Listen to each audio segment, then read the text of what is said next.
This problem is similar to the previous problem, but with a slight twist. Here, due to the wind, the rain comes down at an angle of 20 degrees with the vertical.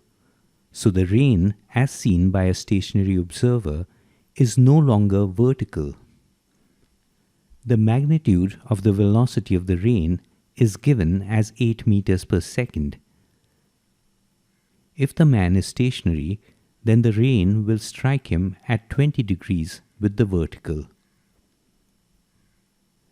Now listen to this carefully. At what speed should the man move such that the rain strikes him vertically?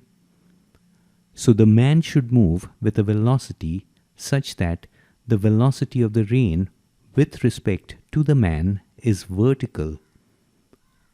Let's draw the vector diagram so that this is clear.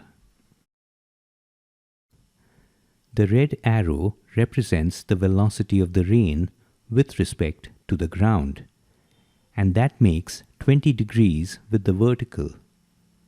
So this arrow we know has a magnitude of 8, and the direction is 20 degrees with the vertical. The velocity of the man with respect to the ground, or the blue arrow, is horizontal, and we are asked to find its magnitude. Now, the velocity of the rain with respect to the man is vertical, and this is also given since the man walks with a speed such that he perceives the rain as approaching him vertically. Let's now proceed to solve this.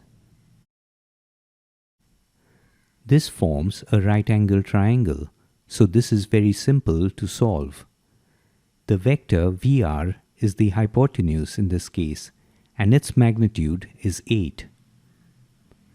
Also, we know theta is 20 degrees. So sine of 20 would be Vm over VR. From here, we obtain the magnitude of Vm as 2.74 meters per second. This means that if a man walks with a velocity of 2.74 meters per second to the right, the raindrops will strike him vertically, so he ends up holding his umbrella vertically, although as observed by a stationary observer, the rain is coming down making an angle of 20 degrees with the vertical.